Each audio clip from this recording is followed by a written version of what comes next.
CBS News Bay Area Afternoon Edition with Ann Mekovic. Right now on the afternoon edition, a big weekend around the Bay as the Outside Lands Festival kicking off in San Francisco. Temperatures are heating up, pushing triple digits in some spots inland.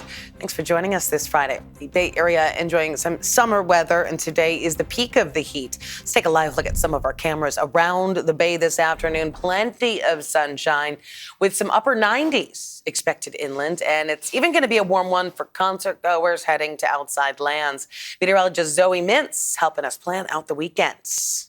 Happy Friday. We're going to be seeing some beautiful warm weather all across the Bay today. So if you enjoy the sunshine and warm air, you're going to love it outside. Inland areas near the triple digits with a lot of sunshine even along our coastal communities. So that is really, really great news for anybody that wants to get out and about, soak up some sunshine this afternoon, and maybe head out to Outside Lands where you are going to be seeing some beautiful weather, because normally Outside Lands in Golden Gate Park, it's chilly, it is foggy, it is gloomy this time of year. It's Fogust officially, but after quite a lot of that fog early this morning, it is officially peeled back, lifted, and there's going to be so much sunshine this afternoon. Mid to lower 70s in Golden Gate Park, one of the warmest Outside Lands that we have seen in years. Enjoy it while you can, though, because a bit of a cool down will head our way Saturday and then continuing to get cooler into Sunday. As usual, though, dress in layers, because when the sun sets, you'll be noticing those temperatures get cooler, and they'll continue to cool down into Saturday, down into the Santa Clara Valley as well. So Saturday is going to be a bit more comfortable inland when it comes to that heat. I'll let you know how long these above average temperatures will stick around, though, coming up in just a bit. Thanks, Zoe. And we mentioned Outside Lands. Right now, the first acts are taking the stage in Golden Gate Park for San Francisco's biggest summer music festival. The city expecting about 225,000 concert goers to attend the 3-day event. Obviously, these pictures were taken before the gates opened about an hour ago. And we met some people gathered outside the park this morning, hours before. I honestly thought more people were going to be here, so I kind of wanted to beat the rush. My friends are here for Role Model, and then also tomorrow I'm looking to see Wallows, Gracie, all that. Doja Cat is headlining tonight, and Tyler, the Creator, tomorrow. Hozier rounds it all out as the headliner on Sunday. Getting around the city over the next few days might be tricky with all those crowds. Gianna Franco has some tips on getting around the traffic, plus a heads up for another big weekend closure.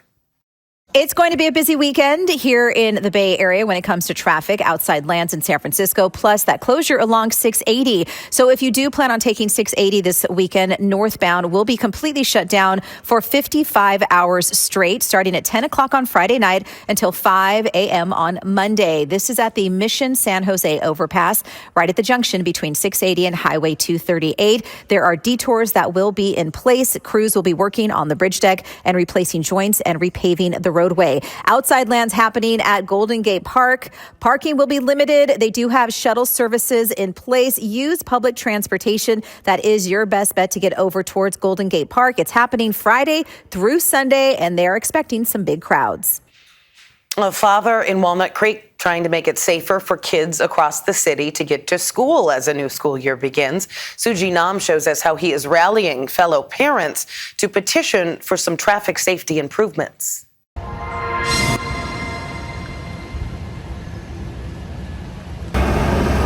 I notice maybe 20% of cars roll or blow the stop sign. Zach Smith moved to Walnut Creek a year ago in hopes of raising his family in a safe neighborhood. But he says intersections like these near his home have been a concern. If they're blowing the stop sign at 30 miles an hour, are they looking for the kid and the ball? Do they even care? And that is what sparked Smith to start a petition, urging the city to provide more traffic safety measures. Stop signs, speed bumps, speed humps, those signboards that show you how fast you're going with the blinking lights. He adds it will help slow drivers down when they're turning onto quieter streets from major roads. I notice the cars just fly by. We've got a church, we've got a school. According to the city of Walnut Creek, from 2015 to 2021, there were more than 1,300 car injury collisions, of which 165 involved pedestrians. Of those cases, 20 people were killed or severely injured. School is starting up now, so we are going to be doing a lot of extra enforcement. Walnut Creek Mayor Cindy Darling says she hears the residents' concerns, and they're working towards the goal of Vision Zero traffic-related deaths. She adds that more driver educational outreach, along with their recent hiring of 5 more police officers for traffic enforcement, will make an impact. We also have some high visibility traffic enforcement coming up, and we do that in conjunction with our adjacent cities, and we look at the hot spots and see if we can help educate people on the importance of following those speed limits. Meanwhile, Smith says putting in more yard signs like these, especially near schools, will make a difference. Here comes a car coming down the street. My internal speedometer says that's probably 35 miles an hour, maybe 40 miles an hour. He plans to bring his petition to City Council soon. The more I exemplify safe driving, the more I can talk to neighbors about, I walk the talk with me, let's do this, and we'll get some change. And Smith hopes to walk together with city leaders to create safer streets.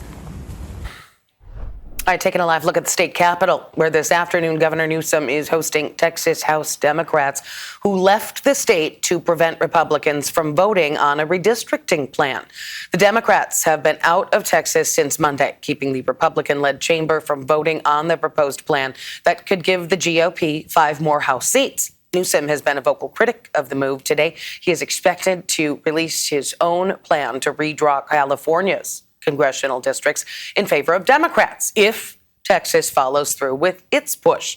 We'll be keeping an eye on that. A promising trend in Oakland. City leaders, they're celebrating a drop in crime, continuing a shift that started last year. Police in Oakland, they have their data for the first half of the year, and it shows violent crime fell by 29% compared to the same period in 2024. Our Lauren Tom spoke with one man who's working on the ground to try to prevent violence. He says Oakland cannot afford to let up now. Every week, Joe Griffin waits for a fresh set of numbers. They're not just statistics to him. They're a pulse check on the city of Oakland. And the numbers he's holding now tell a story of progress, as overall crime has dropped 28% in the first half of the year compared to the same time in 2024. So when I look at this, it just, to me, it tells a story of we need to invest in finding out what is actually working. City leaders say what's working is a united effort, an approach that includes grassroots crime prevention groups like Youth Alive, where Joe has worked for 16 years, and a more visible police presence. He's seen Oakland's crime patterns rise and fall. In 2023, overall crime spiked 17%. This year, he says the numbers show a momentum that the city can't afford to lose. I think it's the start of something. And I think that for folks who live in Oakland, for folks who want to change the narrative around how we think of Oakland, it shows that not only do we want public safety, but we're working towards it. City leaders say there's still more work to be done, but they're celebrating data that shows overall violent crime fell by 29% in the first 6 months of this year compared to last year. That includes a 21% drop in homicides, an 18% drop in aggravated assault, a 24% drop in rape, and 41% drop in robbery. Property crime is also dropping. Burglaries are down 19%, motor vehicle thefts down 45%, and larceny down 17%. Arson was the only category showing an increase by 9%. We have to talk more about what we're doing because crime is going down, so we have to address the perception and the feeling of crime right now. Oakland's 911 response times are improving too. Now, 73% of emergency calls are answered within the first 15 seconds. It's still shy of the 90% statewide goal, but Mayor Barbara Lee says it's the progress the city has been craving. These results show that we're on the right track, but our work is far from done. We're going to keep building on this progress with the same comprehensive approach that got us here. That comprehensive approach hasn't come easy. The city had to close a more than $200 million budget deficit, forcing deep cuts to community resources. Youth Alive lost part of its city grant and $2 million in federal funding. Even so, Joe says these numbers show their work is having an impact. I think the key is that there isn't one thing. is that this really is an all hands on deck moment. What we're doing right now is saving lives. We have time to evaluate. We have time to figure out why it's happening, but we know that what's happening is good. So let's stick with it. This trend really started last year when violent crime dropped 19% in Oakland compared to 2023. The city attributing that to the revival of their ceasefire program, which is designed to intervene with people who are deemed at high risk for eventually committing gun violence. Still ahead here at noon and streaming on CBS News Bay Area, the latest on a new brush fire that is burning in Napa County. Plus, another fire roaring to life in Southern California, the challenging conditions firefighters are up against.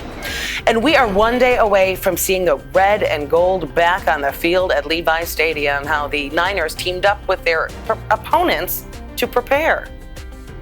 We are keeping an eye on a brush fire that erupted this morning in Napa County. It's called the Berry Fire. It's burning right now north of Lake Berryessa. This is video from the smoke from an alert wildfire camera. CAL FIRE says it's burned about 50 acres. It started just before 11 this morning. So far, no evacuation orders nor warnings.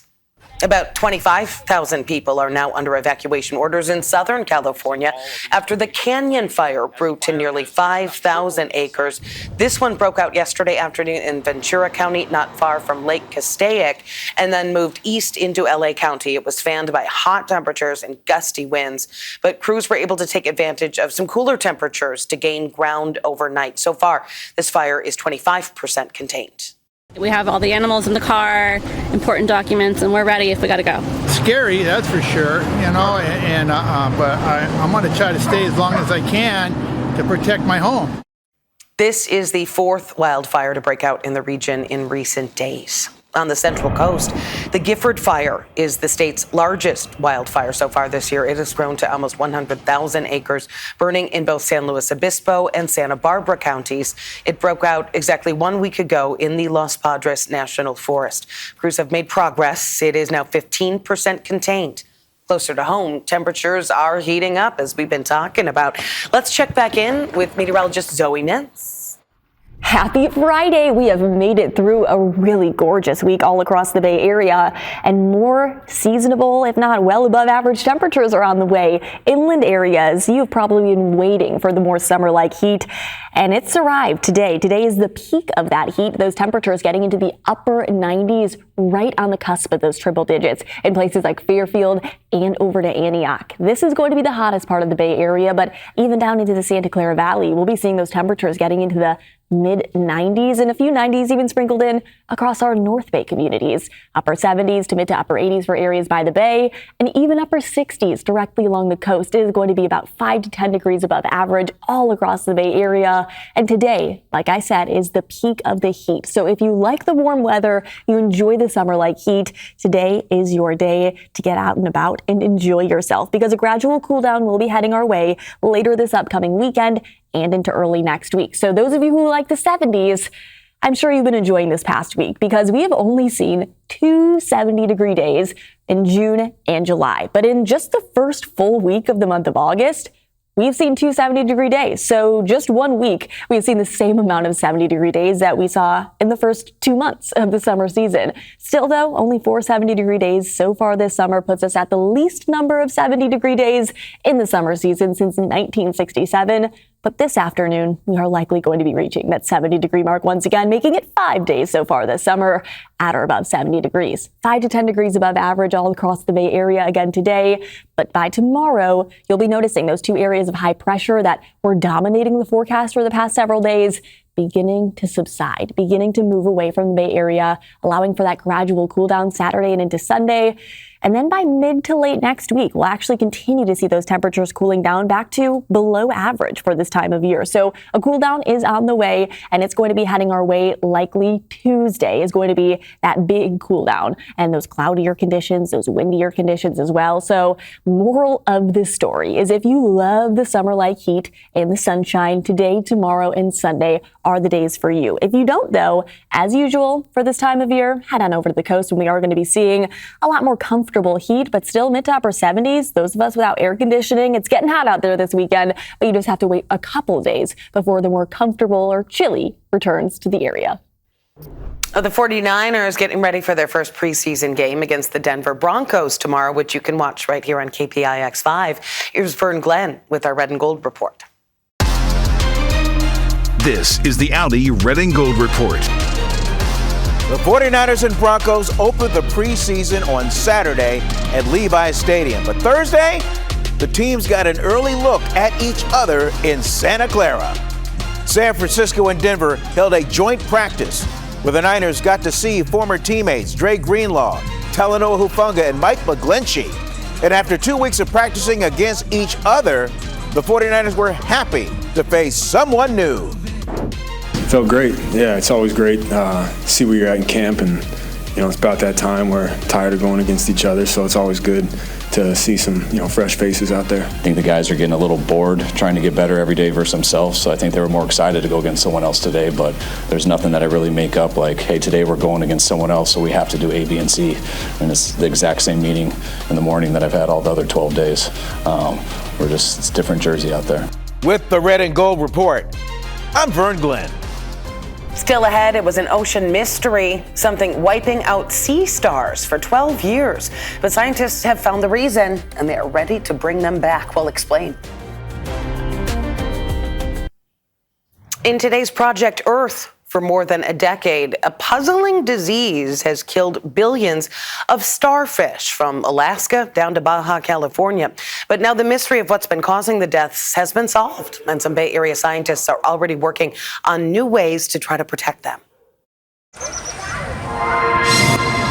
At the California Academy of Sciences, inside the Steinhardt Aquarium, 7-year-old Dylan is mesmerized. I really like it. Especially this, the sunflower sea star. It can grow up to 24 arms, which explains the name. Because they're all going at different directions, kind of like a sunflower. Petals. And is big, like a sunflower. Dr. Rebecca Johnson is a scientist at the Academy. She used to see lots of sunflower starfish off the California coast, but not anymore. So it went from a place that you'd see hundreds of starfish in a day, and they were just completely gone. Since 2013, a mysterious epidemic, a wasting disease, has killed billions of sea stars, representing 26 species. And no one knew at that time what was causing it, if they would ever recover. Like, we didn't know anything. It was just shocking. The illness turns them to goo. More than 90% of sunflower starfish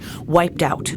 Now, a team of international scientists has solved the mystery. The culprit is a bacteria. It's a species of Vibrio. Melanie Prentice is a research scientist with the Haka Institute in British Columbia and co-author of the new report. She says our warming oceans might play a role. We definitely have evidence that there is a link between increasing ocean temperatures and this sea star wasting disease epidemic. The sunflowers are voracious predators that feast on sea urchins. Without these starfish, sea urchins are then free to feast off of kelp forests. They grazed or mowed down entire kelp forests. So now places like Northern California have lost more than 95% of their kelp forest canopy. Kelp, forms the basis of this ecosystem, providing food and habitat to numerous marine species, but also to humans because kelp absorbs carbon dioxide, mitigating the climate crisis. It protects coastlines from erosion and storms. The hope is to save the species from extinction by first learning how to raise them in a lab. The goal is to hopefully one day reintroduce them into the wild. Academy scientists are at the forefront of the effort. So if you look really closely, you can see, like in here. Aquarium curator Kylie Lev. Here scientists are cultivating sunflowers as well as sea urchins to feed them. We cultured several hundred sunflower stars last year. As for Dylan and his family, they got to see some of the youngest now on display. Great that they've finally figured out at least the cause. Now it's hopefully figuring out how we can get them repopulated. Making the scientists the real stars of the story. Coming up, it is the annual contest that celebrates the most acute imperfections, where you can see the world's ugliest dogs. The world's ugliest dog contest returns is coming up tonight. Kind of a reverse beauty pageant focused on promoting adoption and shelter animals this year. It's going to be held at the Sonoma County Fair for the first time tonight, 6 p.m. Thanks for joining us today at noon.